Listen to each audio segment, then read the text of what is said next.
kembali lagi ke channelku. Terus ini mungkin teman-teman masih ingat dengan MT-15 ini yang pernah aku pakai. Terus sekarang aku juga pakai motornya temanku MT-15. Terus speknya kurang tahu juga. Terus ini aku langsung ketemu sama ownernya, bisa langsung review MT-15 ini. Terus monggo Mas, mungkin bisa diperkenalkan namanya. Oke, terima kasih Mas Angga. Ya, nama saya Revan. Saya owner dari MT-15 ini sendiri. Oke, siap. Siap. Ini terus kemarin tuh banyak yang tanya-tanya sih Mas di Instagram maupun WA aku tentang spek motor dari MT-15 ini. Oke. Speknya kalau boleh tahu apa aja nih yang apa ya istilahnya yang pernah diganti atau diobrak-abrik? Oke, siap. Yang pertama dari atas dulu ya Mas ya. Oke. Yang pertama ada di handle kopling. Handle kopling ini punya R15. Ini buat harga di 150-an ribu. Ini PNP sama bracketnya juga. Terus buat master remnya ini saya pakai Brembo Kosa Corta, ya ibaratnya 300 sampai 400-an ribu lah, ibaratnya gitu. Murahan. Terus buat tabungnya sendiri ini beli terpisah, dia beli di pinggir-pinggir jalan gitu, toko-toko variasi, harganya 15 ribuan. Itu buat gas spontan ini nggak saya ganti, ini orinya dari MT-15. Yang buat stangnya ini nggak ada perubahan, cuman di kopling sama di masternya. Buat selangnya ini pakai Semco 1 meternya kalau nggak salah 180.000. Terus buat gearset ini pakai Triple S ukuran 428, agak tebel sih. Ini ada di harga 620-an ribu kalau nggak salah, itu kemarin saya beli itu. Terus buat knalpot sih ya knalpot ori Jogja sih, noise, nggak terkenal ya, cuman di pinggir jalan. Harganya itu ada di 200-an ribu gitu. Yang lainnya masih standar. Oh ya, buat joknya saya ganti, ini ya cuman 75.000 sama pasang udah 75.000. Sama yang terakhir ada di slider belakangnya itu saya copot, ganti langsung sama plat nomor juga. Oke, buat harganya itu di 180.000. Udah lama itu kalau nggak salah 180.000. Sementara cuman itu dulu. Oke, sama yang terakhir di mesin itu masih standar, tapi cuman nokennya saya ganti pakai punya BRT seri T, itu di harga 480.000. Cuman di situ, yang lainnya masih standar ting-ting. Terus itu kapasitas mesin jadi naik berapa tuh Mas? Kan standarnya 155. Nah, setelah diobrak-abrik tuh jadi naik berapa tuh Mas? Semenjak pergantian noken itu naik horsepowernya cuman sedikit, ya sekitaran 160-an lah kalau nggak salah. Kalau nggak salah ya kurangnya 160, soalnya cuman naikkan torsi aja gitu. Selain itu kira-kira jadi bensin bahan bakarnya tuh jadi boros ya Mas?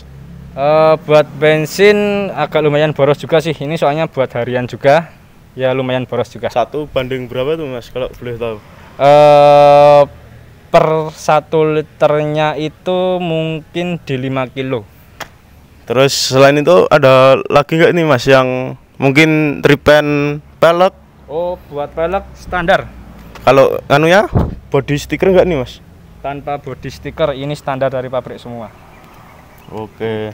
Terus kalau standarnya itu 155 ya Mas? Standarnya 155, tapi ini semenjak ganti noken ya mungkin di kemarin perhitungan itu kalau nggak salah itu bukan 160, tapi di 157 kalau nggak salah ketemunya.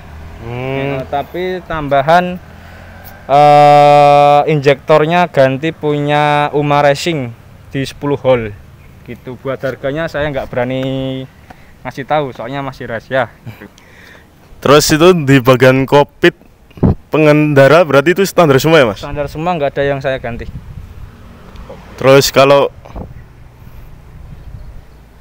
boleh tahu total harga modif keseluruhan berapa mas, kalau boleh tahu, supaya biar kira-kira penonton bisa apa ya, estimasi budget kira-kira habis berapa? Mungkin ya bisa dihitung sendiri aja lah segitu. Nggak sampai 5 juta pokoknya, nggak sampai 5 jutaan gitu. Terus apa namanya, kalau keunggulan sendiri dari apa namanya ganti-ganti tadi, Kak, seperti mas yang sebutkan tadi, kelebihannya apa dan mungkin kekurangannya apa, bisa disampaikan di sini sih biar teman-teman tahu. Ya kalau buat kelebihan kekurangannya ya cuman sedikit yang saya tahu, tapi yang lebih tahu mungkin dari anda-anda semua. Ini sedikit saja lah yang saya tahu. Buat di rantai itu meningkatkan responsif pertama, soalnya ini gearnya saya naikkan jadi 52, buat standarnya di 50 itu. Buat kekurangannya sih walaupun tebel tapi cepat kendor gitu. Buat di nokennya itu kelebihannya ada di responsif, tapi kekurangannya ya lumayan boros bahan bakar gitu. Terus buat handle koplingnya itu saya pakai R25 ini lebih empuk aja, saya cari empuknya, jadi kalau buat jalan macet di kota-kota itu nggak pegel di tangan kiri. Sip, itu aja. Ini mungkin dari apa namanya, ini dudukan pijakan katanya diganti ya? Buat postep nggak ada yang saya ganti semua, ini semua ori semua, kecuali yang saya ganti. Oh ya, ini buat apa tuh namanya, perpindahan gigi saya ibaratnya saya balik, jadi kalau nambah gigi itu turun kayak motor bebek tuh. Kalau nguranginya naik seperti motor bebek persis. Nah, keunggulan dan kelemahannya apa mas, nek misalnya dibalik seperti itu apa mas?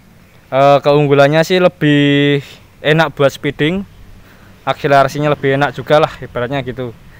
Tergantung pemakaian juga, kalau saya lebih enak kayak gitu, buat speeding lebih cepat gitu. Kalau kekurangannya sih masih apa tuh namanya,